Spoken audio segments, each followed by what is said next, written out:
아까 2부에 너무나 은혜가 돼가지고 아까 장로님이 이거 3부도 들어야 되는데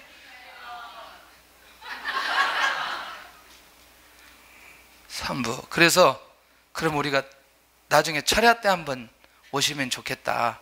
그러니까 보니까 우리가 했던 찬양들을 다 작사 작곡 다 했더라고. 근데 그냥 그 찬양만 쭉 해도 은혜가 되는데 정말 감사하더라고. 그래서 나중에 한번 우리 철야 때 초청해서 같이 은혜를 나누면 어떨까 싶어요. 근데 왜 이제 이 시간이 중요하냐면, 이제 교회가 이제 계속 이렇게 하다가 하나님이 주시는 말씀이 있는데 그 말씀이 끊기면 나중에 가다 보면 알았어요, 내가 할 테니까 너무나 이렇게 끊기면 안 되더라고요, 여러분들. 그래서 교회는 항상 생명의 말씀이 흘러와야 되고, 할렐루야, 또 그런 은혜도 우리가 받아야 되고. 한번 우리 따라서 하겠습니다. 목자들을 기억하신 하나님. 참 오늘 이제 특별히 어린이 주일을 좀 우리가 기억하면서 말씀을 좀 받으면 참 좋겠다. 아브라함의 가문이 중요한 이유가 뭘까? 아브라함의 가문이 왜 그렇게 중요할까? 간단하죠? 아브라함의 가문을 통해서 민족을 이루시기 위한 하나님의 계획이 있습니다. 중요하죠? 왜 우리는 그 성경을 볼 때마다 계속 이스라엘 얘기만 해야 돼요? 맞나요? 계속 이스라엘 역사 얘기해야 되고, 뭐 이스라엘에 약속하신 것들이 무엇이고, 뭐 성취한 게 뭐고, 막 이런 얘기들을 계속 해야 되는 거예요. 그런데 그 이스라엘 민족 가운데 메시아를 보내겠다는 약속이 있어서 그렇거든요. 어떤 과정을 거쳐서 예수님을 이 땅에 보내실까? 그거기 때문에 이스라엘 민족의 역사가 굉장히 중요한 거죠. 혹시 우리 이제 다윗 왕 얘기 참 많이 하죠. 근데 우리 다윗 왕 얘기할 때에 대부분 여러분들 왕이라고 하는, 그러니까 다윗 왕에 대한 얘기만 많이 하다 보면 그냥 왕 얘기하고 끝나버릴 수 있거든요. 근데 왕 얘기가 아니거든요. 그러니까 결국 뭐냐면 다윗의 혈통을 통해서 누구를 보내시겠다고, 메시아를 보내시겠다고 했기 때문에 유다지파 다윗의 혈통, 다윗의 후손, 이게 굉장히 중요한 거죠, 사실은. 정리됐나요? 네. 영적 가문이 왜 그렇게 중요할까? 우리가 중간에 예수님을 믿고 그 하나님의 역사가 일어나는 사람들도 굉장히 많이 있지만, 또 어느 때는 영적 가문에 있는 사람을 부르셔서 하나님께서 귀한 일들을 맡기시는 것을 보게 되더라는 거죠. 그래서 영적 가문도 그런 의미에서 볼 때는 매우 중요하다는 거죠. 그러니까 기도의 배경이 없는 사람보다는 기도의 배경이 있는 게 굉장히 중요하고, 그래서 성경에는 결정적 상황 속에서는 항상 이 기도의 배경이 있는 사람들이 하나님 앞에 부르심을 받고 또 쓰임받게 되어지는 걸 보게 된다는 거죠. 이 총체적으로 오늘 이 부분에서 우리에게 놀라운 어떤 답을 우리에게 좀 줄 건데, 오늘 안 놓치고 잘 붙들면 좋겠다, 그런 생각이 들어요. 목자들을 기억하신 하나님, 왜 목자들에게 하나님은 이 탄생의 소식을 알렸을까? 왜 목자들에게? 그 시대에 목자들 말고도 너무나 많은 사람들이 있는데 왜 특별히 목자들에게 이 탄생의 소식을 알리게 했나? 아마 지난 12월 25일 날 성탄절의 설교를 들었던 분들은 조금만 생각을 해보면 그때 내용들이 좀 기억이 될 겁니다. 좀 그걸 좀 기억을 떠올리면서 오늘 이제 처음에 말씀을 좀 보면 좀 좋겠다. 어떤 사람이 이렇게 해석을 하는 거예요. 목자들은 무식하고 순수하고 선입관 없이 이 메시아의 비천한 탄생을 흡수를 잘할 것이기 때문에 그들에게 이 탄생의 소식을 알렸다. 이 사람들만이었나요? 또 다른 사람들이 있죠. 예. 두 번째는 목자는 성실하고 충실한 자들이었기 때문에 이 목자들에게 주님의 탄생의 소식을 알렸다. 그렇기로 말하면 이보다 더 성실하고 충실하고 충성한 자가 또 많이 있단 말이죠. 너무나 이건 부족하다 이렇게 말하기로는 너무나 좀 아쉽다는 거죠. 세 번째, 또 어떤 분은 뭐라고 얘기하기도 하냐면 이 목자는 당시에 가장 약자였기 때문에 언제나 하나님은 약자를 너무너무 사랑했기 때문에 오늘 이 약자들에게 주님의 탄생을 알려주셨다. 그러면 이보다 더 약한 사람들은 어떻게 설명이 되어야 되나요? 그러니까 결국 이런 것들은 부분적일 수는 있지만 완벽하게 이게 제대로 된 해석이다 이렇게 말할 수는 없다는 얘기죠. 자, 그런 면에서 오늘 왜 이 목자들에게만 지금 현재로서는 이 목자들에게만 이 주님의 탄생의 소식을 알려주셨을까? 첫째는 이 목자들의 조상을 기억하신 하나님. 목자들의 조상을 기억하신 하나님. 좀 이상하지 않아요? 소식은 누구에게 알렸는데? 목자들에게 알렸는데 첫 출발이 뭐냐면 목자들의 조상을 기억하신 하나님이라 이렇게 말한다는 거죠. 근데 조금 눈이 열려져야 됩니다. 그러면 이걸 조금 여러분들 이해를 돕기 위해서 약간만 조금 좀 머리를 좀 열어놓고요, 하나님 나에게 이 깨달을 수 있는 지혜를 주세요 라고 하고 장소를 통해서 목자들의 신앙을 좀 확인하면 참 좋겠다, 그런 생각이 들어요. 지난번에 이걸 설명했습니다. 예루살렘과 베들레헴 사이에 언덕이 있는데 그게 라못 나헬이라는 지명이다. 여기까지는 이해되죠? 지명 이름이. 그러니까 예루살렘, 베들레헴, 언덕에 라못 나헬이라는 지명. 그런데 이게 구약에서는 뭘로 등장하냐면 페낫 게렘이라는 지명으로 등장된다는 거죠. 그러면 이 베낫 게렘이라고 하는 지명이 등장된 성경이 어디냐면 느헤미야 3장 14절입니다. 한번 우리 확인해 보도록 하겠습니다. 이걸 좀 확인을 해야 오늘 전체가 풀려질 수 있습니다. 우리 느헤미야 3장 14절을 한번 가서 보겠습니다. 이건 다 찾아봐야 됩니다. 왜냐하면 이게 확인이 되어야 그 다음에 상황이 열려지기 시작하거든요.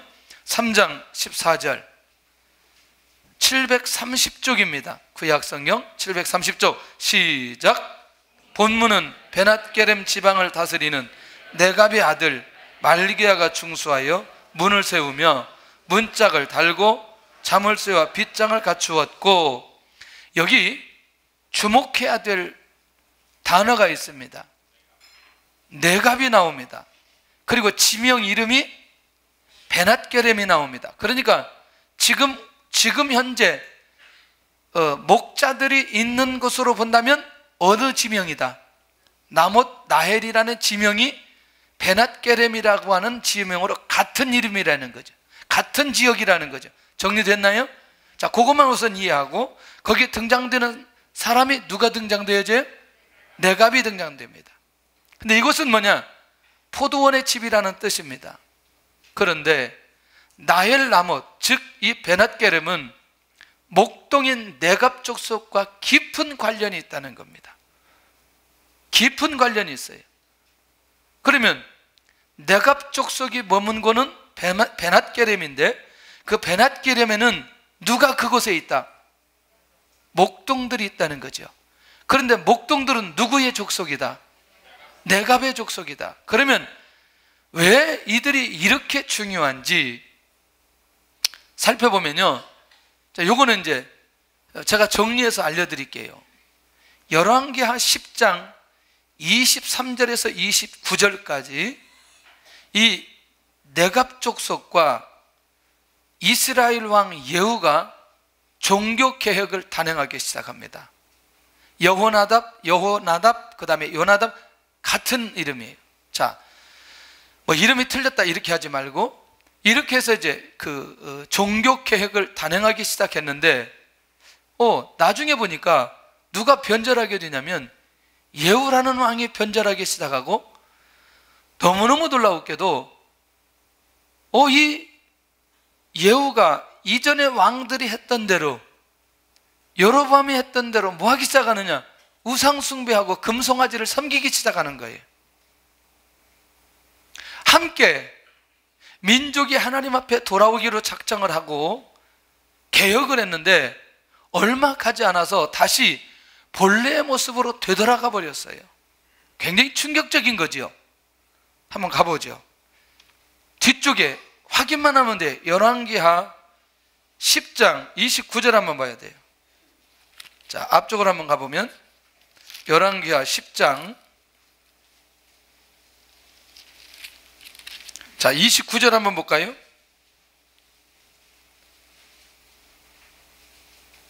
시작. 다시 시작. 이스라엘에게 범죄하게 한 느밧의 아들 여로보암의 죄, 곧 베델과 단에 있는 금송아지를 섬기는 죄에서는 떠나지 아니하였더라.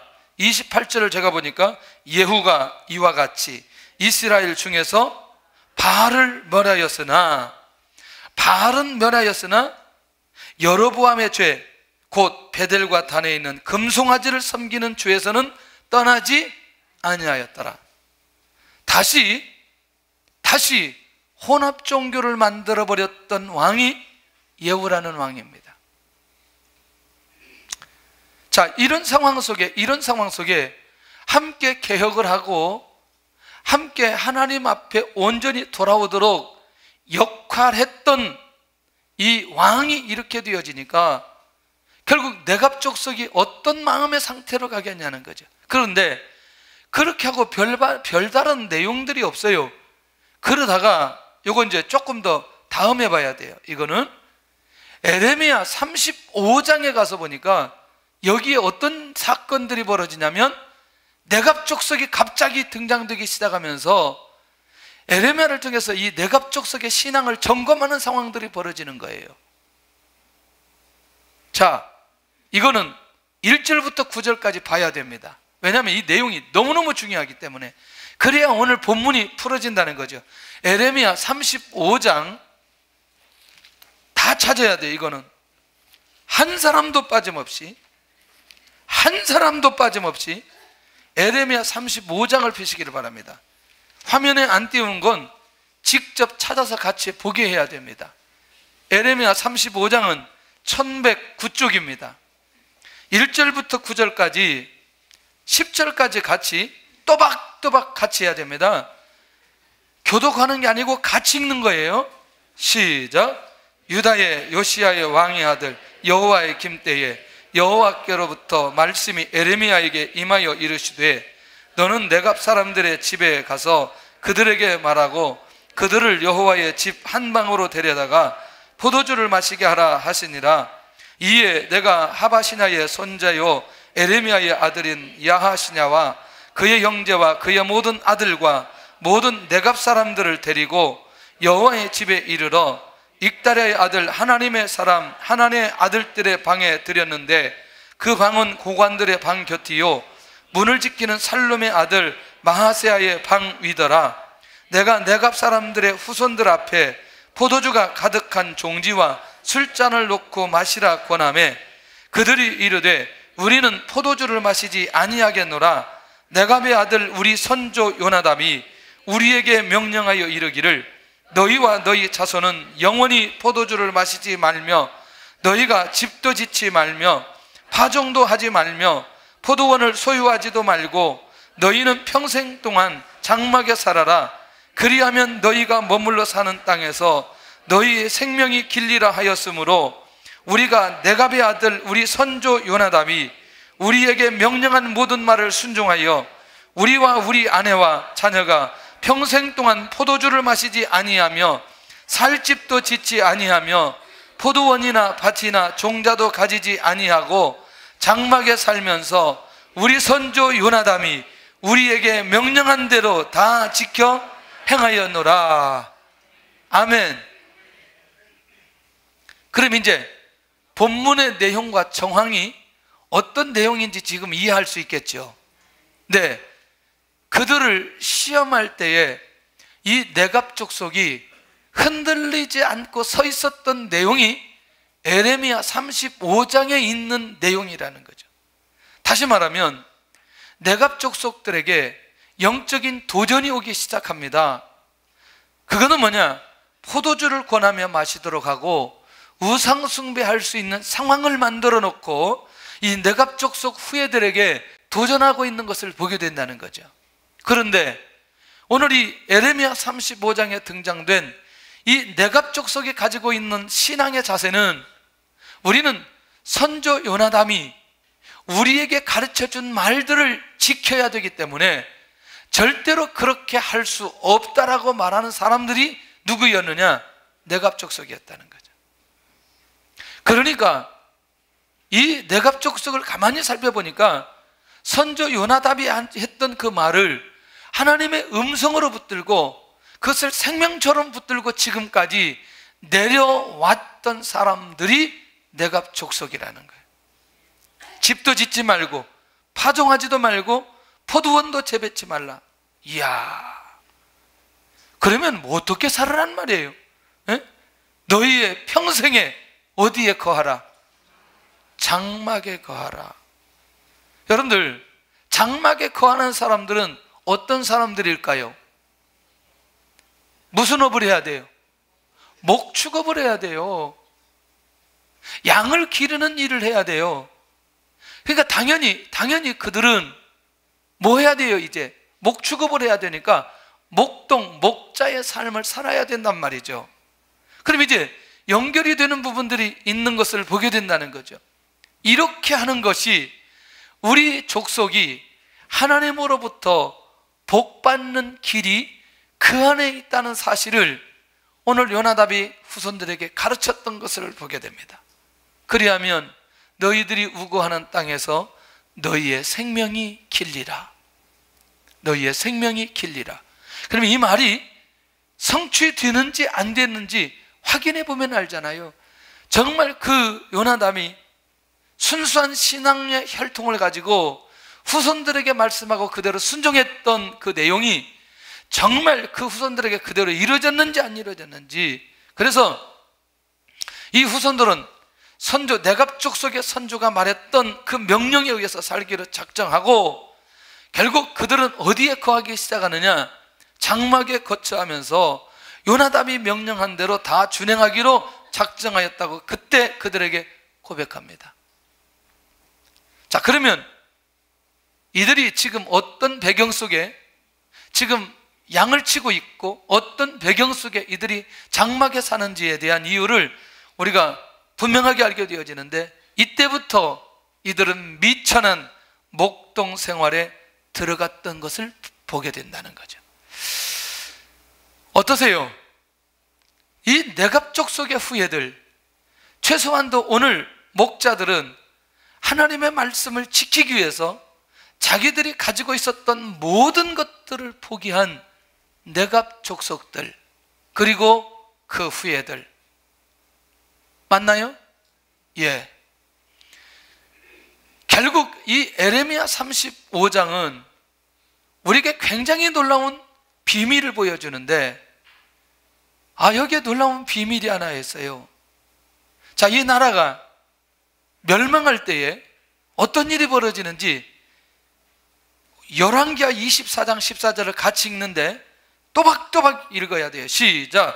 저가 또 예루살렘의 모든 백성과 모든 방백과 모든 용사 합 1만 명과 모든 공장과 대장장이를 사로잡아 가매 빈천한 자 외에는 그 땅에 남은 자가 없었더라.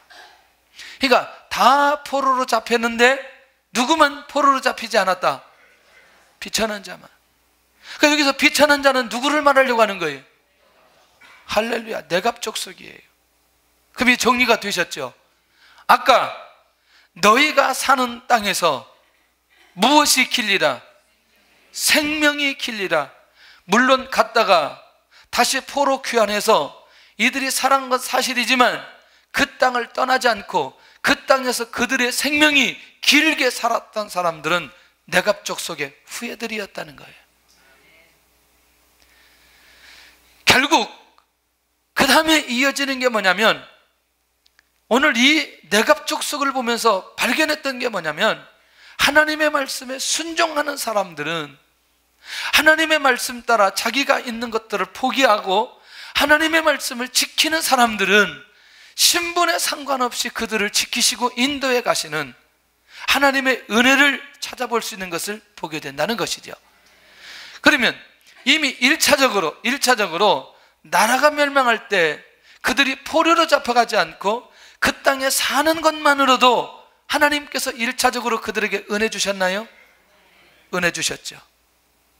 그리고 요나답이 말씀한 말한 대로 결국 그 말씀이 이들 안에 1차적으로 성취되어졌던 것을 보게 된다는 거죠. 그러니 이들이 지금 왜 내갑 족속들만 남게 되었던 이유와 미천한 목동의 삶으로 살았던 이유들이 무엇인가를 이런저런 성경을 통해서 우리에게 명확하게 가르쳐주고 있다는 것입니다. 그런데 그 내갑 자손들이 예수님 탄생 때 지금의 나헬 라못 베낫 게렘에 있었다는 것이죠. 오래 있었죠.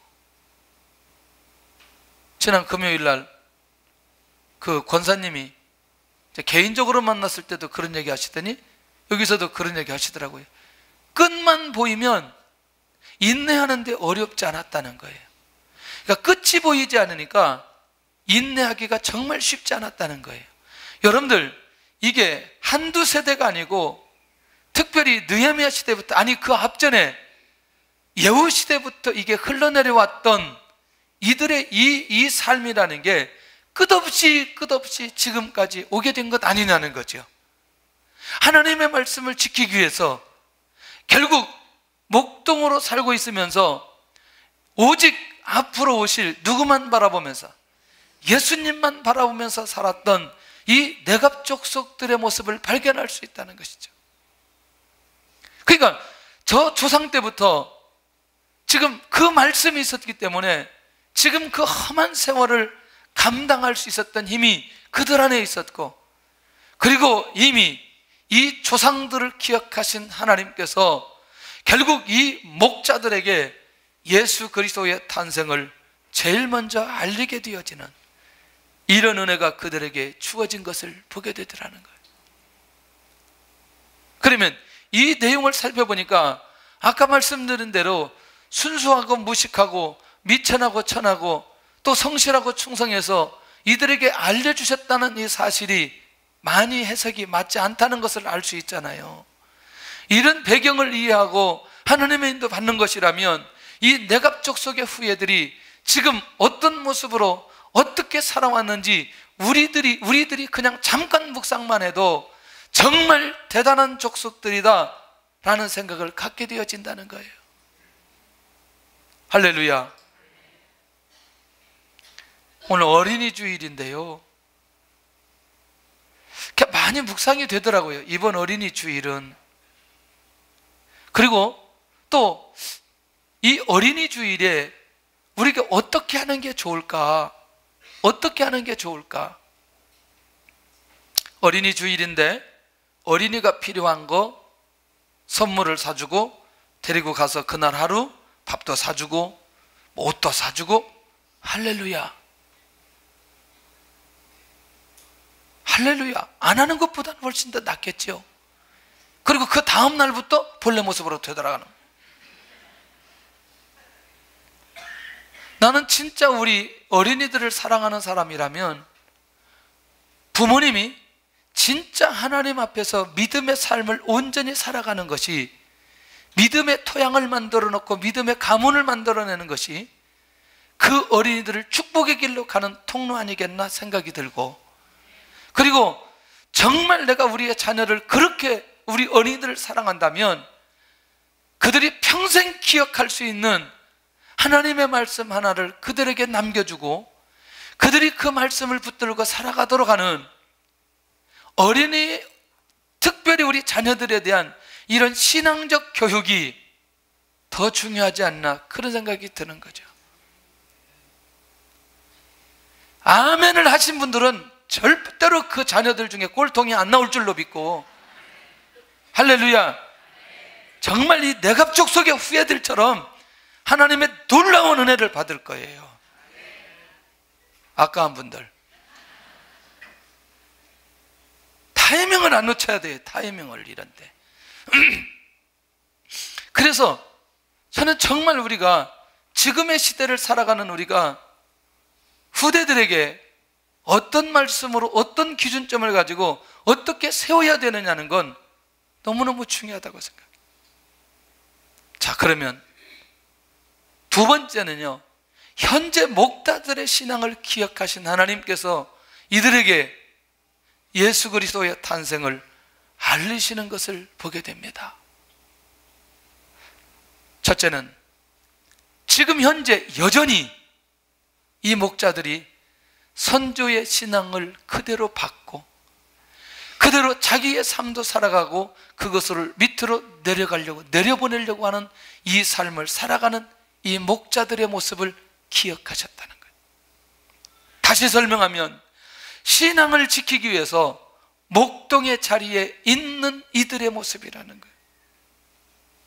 이미 이들은 자신의 목적을 다 내려놓은 사람들이에요.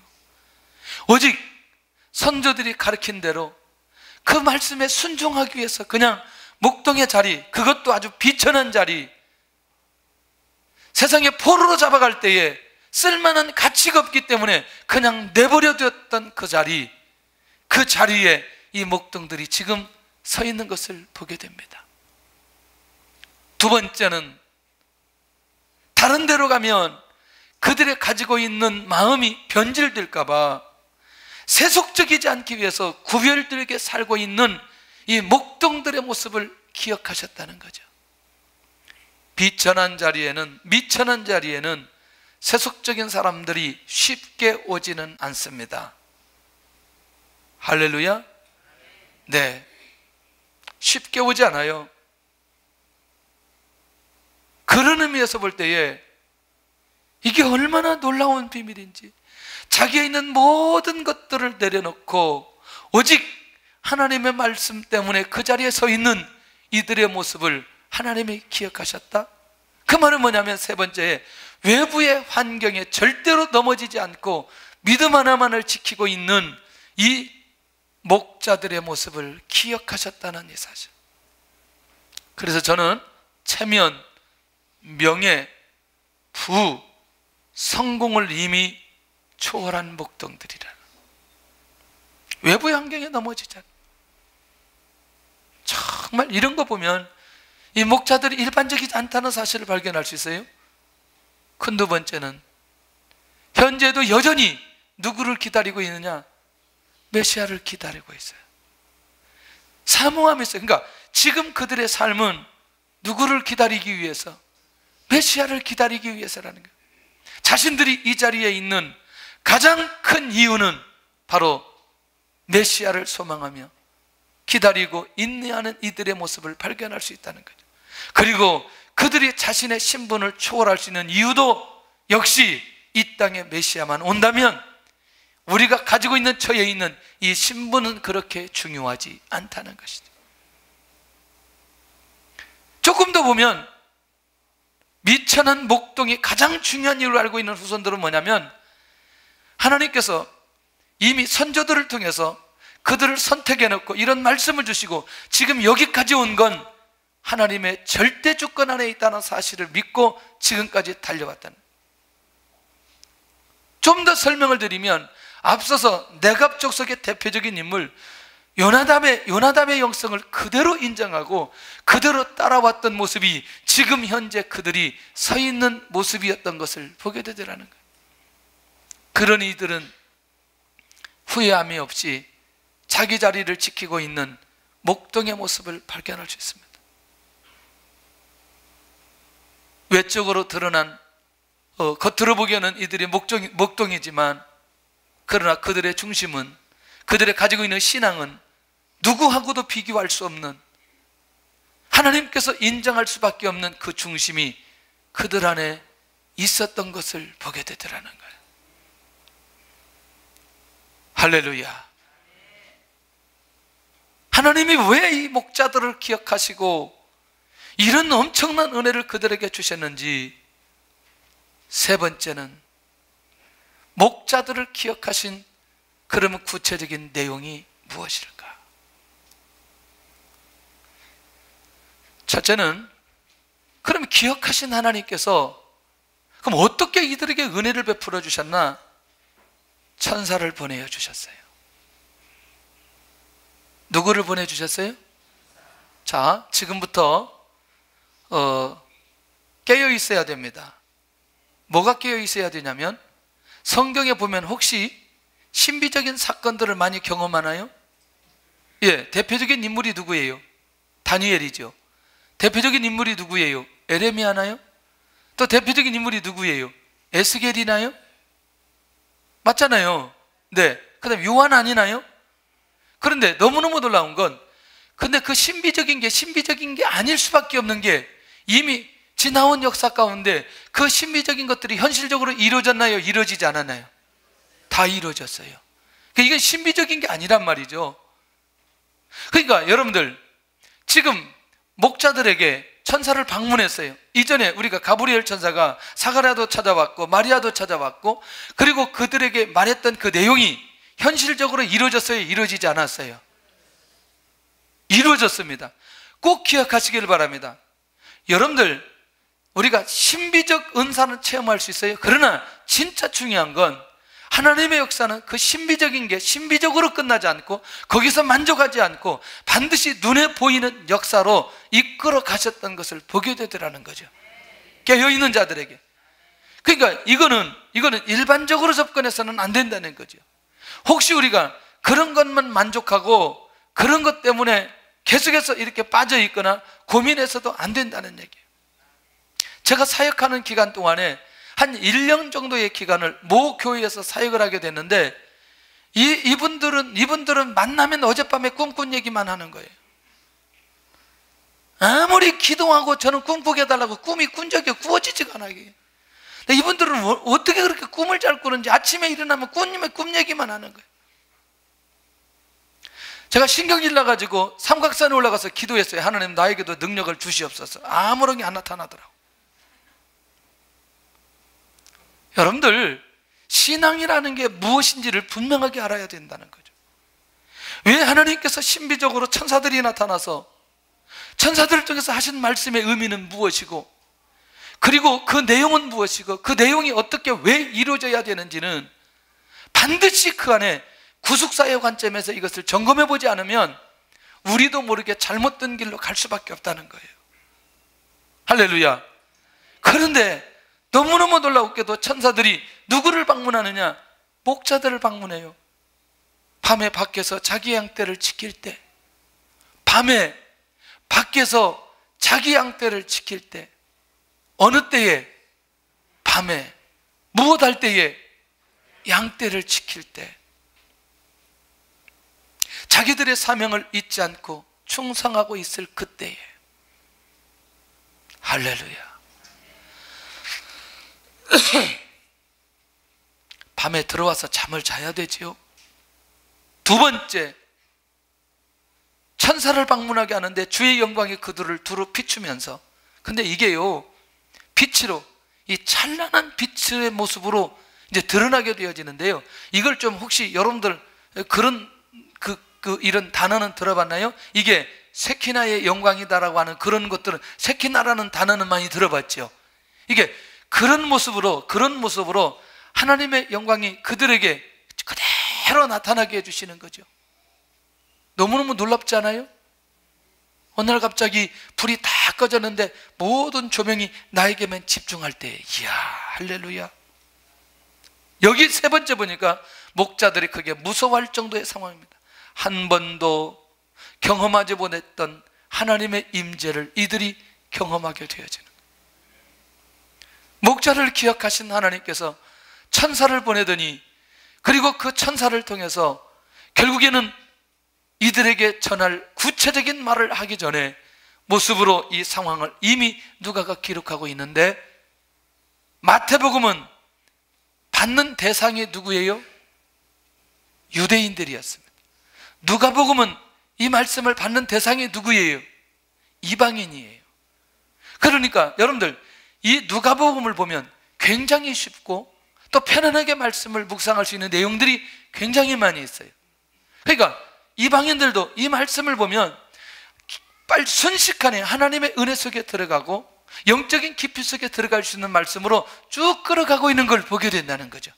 그러니까 이 일련의 과정을 누가가 아주 쉽게, 그리고 정확하게, 그리고 빨리 그 은혜 속에 들어가는 이 비밀이 이 안에 있는 것을 보게 되는데, 너무너무 놀랍게도 이 하나님의 임재가 누구에게? 아주 미천한 목자들에게 하나님의 영광으로 나타나는 것을 보게 되더라는 거예요. 하나님께서 기억하시면, 하나님께서 역사하시면, 하나님께서 은혜를 베풀어 주시면 어떤 순간에도 하나님의 임재를 경험할 수 있다는 것이죠. 그 하나님의 임재를 목자들이 밤에 양을 치는데, 양을 지키는데 이런 하나님의 임재를 경험하게 만들어 주신다는 것. 이렇게 말해도 되나요? 오늘 이 내갑족 속에 선조들의 신앙을 기억하신 하나님, 내갑족 속의 후에 오늘 이 목자들을 기억하신 하나님, 과거와 현재를 기억하셔서 오늘 이들에게 하나님께서 임재하시고 은혜를 베풀어 주시는 이 비밀들을 절대로 놓치지 않아야 된다는 거예요. 할렐루야. 여러분들이요, 정말 예배 가운데에 10분만이라도 말씀을 통해서 나를 찾아오신 하나님을 경험하잖아요. 우리 인생 가운데 절대로 흔들리지 않고 하나님의 인도를 받아갈 수 있습니다. 할렐루야. 네. 여러분들, 제가 이제 이번에 월요일 날 저기 지방에 가서 그 목사님들 한 150명 모였길래 제가 이제 이런 얘기를 했어요. 다른 얘기가 아니고, 우리가 목회를 하다 보면 많은 사람들이 관계 속에 어려움이 있는데, 제가 보니까 하나님의 말씀과 목사인 제가 성도들의 마음을 알고 성도들이 목회자의 마음을 알을 때는 외적으로 드러나는 건 그렇게 중요하지 않다라는 얘기죠. 근데 이게 확인되지 않았을 때는 외적으로 드러나는 게 너무너무 중요하더라고요. 왜냐하면 그게 다 판단의 기준이 되어버리더라는 거죠. 맞나요? 근데 여러분들 한번 잘 보시기를 바랍니다. 이 내갑족 속의 마음을 하나님께서 아시고 계시나요? 그리고 이 내갑족 속은, 이 후예들은 하나님의 계획을 붙들고 있나요?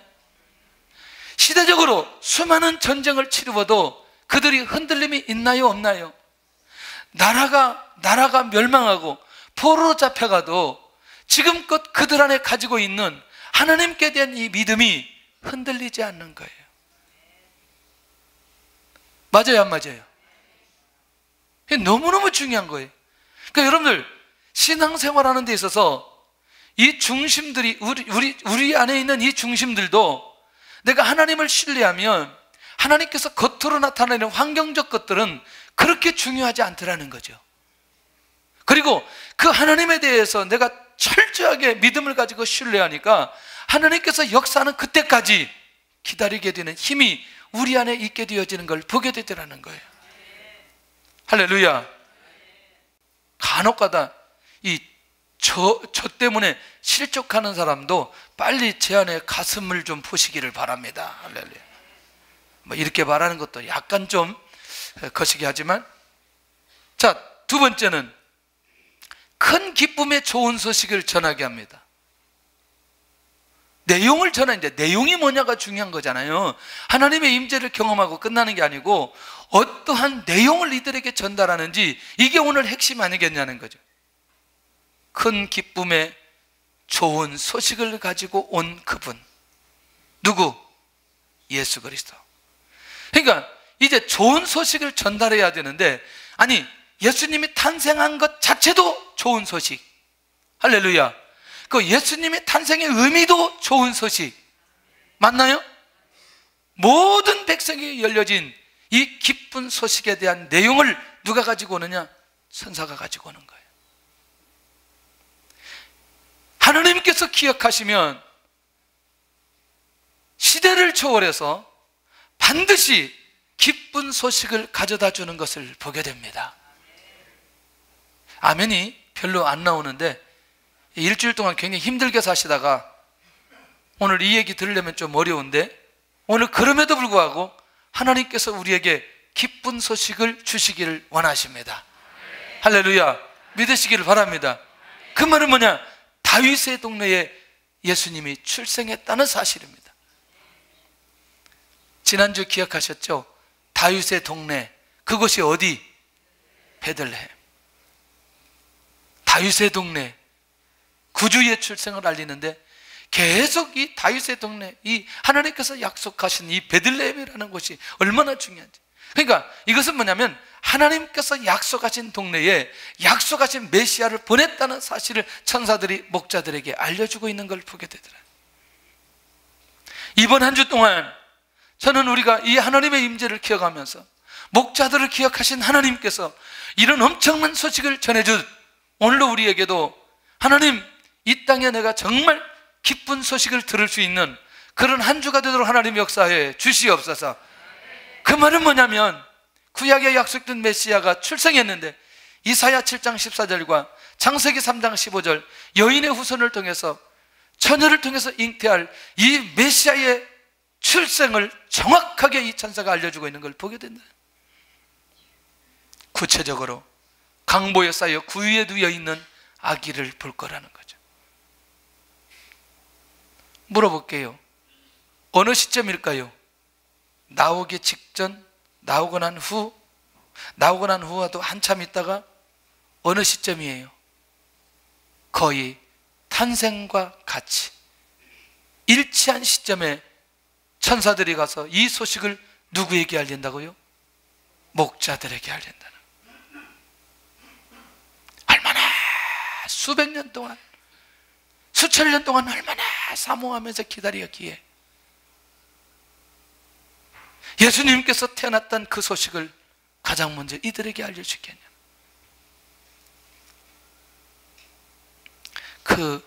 우리가 새생명 축제를 하는데요, 제일 중요한 건 비밀이 하나가 사모하고, 사모하면 영혼을 만나게 해주시고 영혼이 구원받게 해주십니다. 사모하고 영혼을 사랑하고 애통하면 반드시 구원의 역사가 일어나게 만들어 주십니다. 할렐루야. 다음 주도 정말 우리가 마음속으로 영혼을 사모하는 마음을 가졌으면 좋겠습니다. 사랑하는 마음을 가졌으면 좋겠습니다. 그러면 오늘 이 목자들에게 약속하신, 아니 목자들에게 나타나셔서 그들을 기억하시고 은혜 베풀어 주시는 그 하나님을 경험하게 될 줄로 믿습니다. 이미 상황을 알려주시는 거죠. 근데요, 놀라운 일이 벌어져요. 갑자기 이 찬양대가 동원되어지는데 이 천군 천사의 성가대가 갑자기 하나님을 찬양하기 시작하는 것을 보게 됩니다. 저는요, 이 내용을 보면서 너무너무 충격을 받았어요. 사람이 없으니까 하나님께서 직접 천군 천사대 찬양대를 만들어서 찬양하게 하시는 거예요. 예수 그리스도의 탄생을 축하하기 위해서 하나님의 영원하신 신성과 인성이 그리스도 안에 충만함을 보면서 결국 하나님께 찬양하는 이 찬양대의 모습, 아마 이 땅의 어떤 찬양대하고도 비교할 수 없는 그런 찬양대를 하나님께서 허락하시고 여기서 이 찬양이 하나님께로 올려지게 되는 걸 보게 된다는 거예요. 할렐루야. 놓치지 않기를 바랍니다. 이거는 성경에 있는 부분들이기 때문에 우리 찬양대에 대한 소중함과 중요성이 얼마나 귀 안에 이 안에 있는지 몰라요. 약속된 메시아를 이 땅에 보내신 하나님을 위해서 너무너무 감사한 거죠. 약속을 지키시고 지키신 그 하나님의 성품을 바라보면서 그 하나님을 찬양할 수밖에 없는 거죠. 사람이 없으니 천사들을 동원해서라도 찬양하게 하신다니까요. 그러니 우리에게 이런 기회가 주어져서 찬양할 수 있는 것이라면 얼마나 놀라운 것입니까?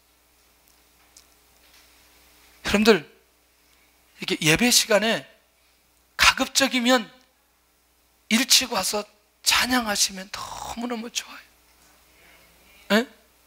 이 비밀이 이 안에 있다니까요. 찬양부터 시작하고 하나님 앞에 나아간 사람들은요, 반드시 하나님의 은혜가 임하게 되어져 있어요. 네, 하나님의 기름 부으시는 은혜가 있게 되어져 있어요. 그리고 이거 내가 몸으로 이렇게 하나님 앞에 찬양대 서서 성가대 서서 하나님 앞에 찬양하는 거 정말 너무너무 귀하다는 거예요. 이게 보통 귀한 게 아니라는 거죠. 우리는 너무나 이런 것들을 축소시킨다는 거죠. 축소. 천사들을 동원해서까지라도 하나님께서는 찬양하게 하시는 그 하나님의 이 모습을 우리가 제대로 살펴본다면 우리가 드려지는 이 찬양이 일반적인 것이 아니라는 것을 기억할 수 있다는 거죠. 이때 이 목자들 앞에서 이런 일들이 연출된다는 게 얼마나 놀라운 사건 아니에요? 온 세상을 구원하실 메시아의 사역을 위해서 찬양하는 거죠. 앞으로 예수님의 사역을 통해서 수많은 사람들이 돌아오게 되죠. 그리고 하나님께 영광과 존귀를 올려드리게 되어지죠. 이미 보게 된 앞으로 메시아의 사역이 어떻게 전개되어질까? 오늘도 이런 놀라운 일들이 이들 눈앞에 벌어지기 시작하는 거예요. 어때요? 어때요? 어떤 생각이 드나요? 갑자기 목자들이 밤에 양을 치면서 양을 지키다가 이 상황을, 이 소리를, 천군천사 찬양하는 것, 이것들을 순식간에 목격하기 시작하는 거예요.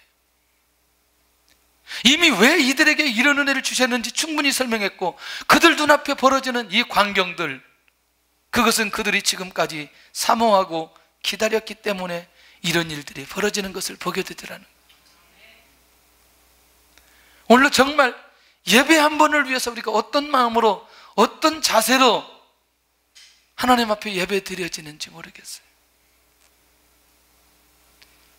그래서 제가 보니까 육신적으로 일을 많이 하는 분들, 그 다음에 육신적으로 교회에서 봉사를 많이 하는 분들, 절대로 양보하지 않아야 될 건 뭐냐면 예배 드리고 기도하는 거 양보하면 안 됩니다.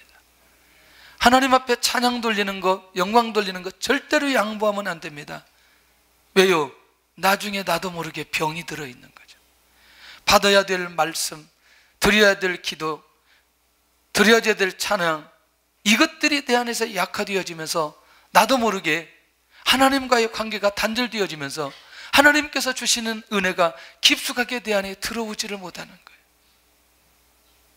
너무너무 놀라웠게도 오늘 내가 사모하고 내가 기도하고 그렇게 헌신할 때 비로소 하나님의 놀라운 역사가 일어나게 되어지는 걸 보게 된다는 거죠.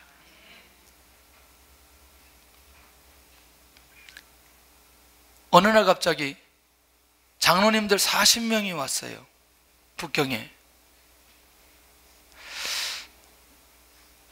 그러면서 저한테, 목사님, 이 교회에서 찬양을 좀 하면 안 되겠나요? 그러는 거예요. 어떤 팀인데요? 그래서 찬양팀이라는 거예요. 그러세요?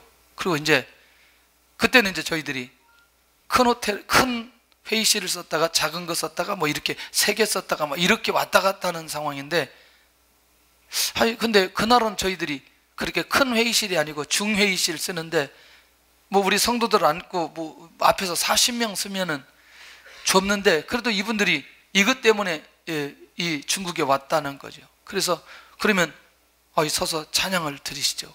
근데 40명이 딱 섰는데 제가 깜짝 놀랐어요. 왜 깜짝 놀랐냐면 이 40명이 머리가 하얘. 그러니까 이미 65세, 최하 65세, 거의 70세 이상 된 장로님들이 40명이 쫙 선 거예요. 찬양하기 시작하는 거예요. 40분 동안 찬양하는데 정말 은혜를 많이 받았어요. 근데 이분들이 어디 계시는 분들이냐면 광주시의 교회 연합회에서, 장로 연합회에서 이 합창단들을 만들어서 이렇게 나라들을 돌아다니면서 하나님 앞에 찬양하는 팀이라는 거예요. 오, 할렐루야. 근데 그 찬양이 일반적이지 않는 거죠. 그 흰, 머리에는 흰 모습인데 그 하나님 앞에 찬양을 드리는 그 모습이요, 너무너무 그때 당시 우리가 많은 위로가 되기도 하고 정말 감사한 거예요. 근데 그 다음이 충격적이었어요. 무슨 충격적이었느냐? 그때 우리가 집회가 진행되는 과정 속에 한국에서 유명한 목사님이 오셨어요. 뭐 이름 되면 제가 알게 되는데, 근데 이제 집회를 하고 있는 상황인데 이제 이분들이 오셨는데 딱 가시면서 봉투를 하나를 딱 주시는 거예요. 이 찬양팀이 너무너무 궁금하잖아요. 나중에 보니까 10,000원짜리 신권을 100장을 봉투에다 넣어가지고 단단하게 그걸 드리고 주시고 가는 거예요. 헌금이라고. 근데 그 상황이 어떤 상황이냐면 이 강사님을 초명했는데 이 강사님을 사례비를 드려야 되는데 사례비 드릴 게 없는 거죠. 근데 이거를 이렇게 전달하도록 하나님께서 또 그 손길을 통해서 이렇게 하시는 거예요. 보세요. 하나님 앞에 마음껏 찬양했는데, 그리고 또 하나님 앞에 예물을 드리면서 이 교회가 필요한 것들을 공급하면서 지출하도록까지 하게 만들어 주시더라고요. 안 잊어버리는 거죠. 여러분들, 우리가 하나님께서 사람에게 이것을 맡겨주실 때에 그것을 놓치지 않고 감당하는 건 정말 너무너무 소중한 것이라고 생각합니다. 교회에는 많은 직분들이 있어요. 아이들을 가르치는 것, 교사가 매번 빠지면 그 반은 절대로 부응하기가 어려워요. 맞나요? 네. 근데 교사가 아이들을 사랑하고 신방하고 끊임없이 기도하는 그 반은 항상 부흥되게 되어져 있어요. 맞나요? 네. 우리 교회가 찬양대가 처음에 이렇게 세워졌다가 몇 명 하다가 7명, 8명, 12명 가다가 흐지부지하다가 없어져 버렸어요. 이제 찬양대 없죠. 왜냐하면 이 연습하는 분들이 너무너무 힘들어하는 거죠. 그러다가 어느 날 갑자기 찬양대가 세워졌어요. 할렐루야. 사명감을 가지고 하는 분들이 있다 보니까 이게 조금씩 이제 확장되어져 가지고 지금은 크게 2개나 있어요, 우리가. 할렐루야. 그것도 상당히 우리가 거의 프로 수준까지 가고 있어요. 아직 왔다 갔다 하긴 하지만 그래도 프로에 갔어요. 할렐루야. 완전히 프로라고 하면 그만할 수도 있겠지만 그리고 약간 프로까지 갔다 왔다 막 그런. 왜 그러냐? 들어왔다 나갔다 하기 때문에 이게 굉장히 중요하죠. 저는 이런 생각을 해요. 하나님 앞에 찬양을 드리는 이 직분은 목회자가 설교하는 거하고 똑같다는 거예요. 그러니까 내가 이 자리에 앉는 건 오늘 설교자가 설교 안 하는 것과 똑같은 상황이다. 이 사명이 우리 안에 있을 때 진짜 하나님 앞에 찬양을 드릴 수 있는 그런 중심이 우리 안에 살아있게 되어진다. 맞나요? 결국 우리가 이 목자들 앞에서 벌어지는 이 광경을 보면서 우리가 절대로 놓치지 않아야 되는데, 오늘 이 자신을 기억하신 하나님께 반응하는 이 목자들의 모습을 살펴볼 필요가 있어요. 자, 이제 천사를 통해서 뭘로 만들었어요? 말로 만들었어요. 그럼 어디로 가야 돼요? 할렐루야. 예수님이 탄생한 그 베들레헴, 거기로 가기로 결정하게 됩니다. 천사의 말을 의심하지 않고 믿고 순종한 목자들, 지금까지 기다렸던 메시아의 강림을 확인하기 위해서 가는 거예요. 너무너무 놀랍죠? 귀로 들었던 말씀을 눈으로 직접 확인하고 싶은 거예요. 메시아의 탄생을 직접 확인하고 싶은 거예요. 천사들이 말했던 그것이 사실이기 때문에 우리가 직접 확인해 보자는 거죠. 이 순수함이 오늘 이 목자들에게 있었던 것을 보게 되더라는 거예요. 할렐루야. 하나님의 말씀을 들으면 이론으로 실천하려고 하는 의지가 우리 안에 있어야 됩니다. 할렐루야. 네, 이 성숙한 믿음이 우리 안에서 계속 살아나야 된다는. 세 번째는요, 예수 그리스도의 탄생을 축하하고 싶은 거예요. 누구보다도 우리가 먼저 가서 예수님이 메시아가 탄생했다면 우리가 축하해야 되지 않겠냐? 이 사명감이 그들 안에 있는 거예요. 할렐루야. 천사들을 통해서 주신 말씀을 나눠야 되는 거죠. 누구에게든지 나누어야 되는데 누구는 있을 거다. 예수님의 어머니 아버지는 있을 거 아니냐. 마리아와 요셉에게 천사의 말을 나누고자 하는 이 목자들의 마음이 있는 거죠. 마음에 확신이 찼기 때문에. 왜? 이거 천사들이 분명하게 우리가 말했기 때문에 이 상황들을 말하고 싶은 거죠. 은혜를 확인하고 나눌 자가 필요했던 이 목자들의 모습을 발견할 수 있다. 하나님의 말씀을 나눌 때에 은혜가 더하는 역사가 일어나게 되는 걸 보게 됩니다. 그런데 그 은혜의 현장, 역사의 현장, 제가 이 시대적인 상황이라고 그랬어요. 예수님께서 이 땅에 오셨다는 이 시대적인 상황에서 결국 이들의 말을 귀를 들여 들을 사람이 누구 있냐? 바로 요셉과 마리아입니다. 이미 이들도 들었나요? 이들도 들었나요? 네. 소통이 되나요? 소통이 돼요. 다른 사람들은 소통이 되지 않아도 이들하고는 소통이 되는 거예요. 왜? 그들이 지금 실제로 예수 그리스도의 탄생에 관한 얘기와 몸을 통해서 그리스도가 탄생하는 이 모든 것들을 경험하고 있기 때문에 천사들이 하는 말이, 목자들을 통해서 자기에게 들려주는 이 말이 사실이라는 것을 이들도 믿을 수 있기 때문에 이들과 함께 하나님의 은혜를 나누게 되어지는 걸 보게 되더라. 오늘도 하나님의 은혜를 나눌 수 있는 현장이 있을 수 있기를 바랍니다. 이 모든 것을 다 알고 있는 마리아, 그리고 그 말을 새기면서 생각하는 마리아의 모습으로 오늘 본문에 기록되어져 있는 것을 보게 되더라. 자, 그러면 목자들을 기억하신 하나님께서 그들에게 이 엄청난 사실을 알려주시고, 그리고 그 사실이 그들에게 기억되고 난 이후에 이들의 반응들을 보면 지금까지 이들의 신앙이 흔들림 없이 하나님 중심으로 왔다는 사실을, 메시아 중심으로 왔다는 사실을 우리에게 명확하게 보여주고 있는 것 아니냐는 거죠. 이 모든 것은 하나님의 은혜였다는 것으로 결론 내리게 되는 걸 보게 됩니다. 그리고 마지막은 어떻게?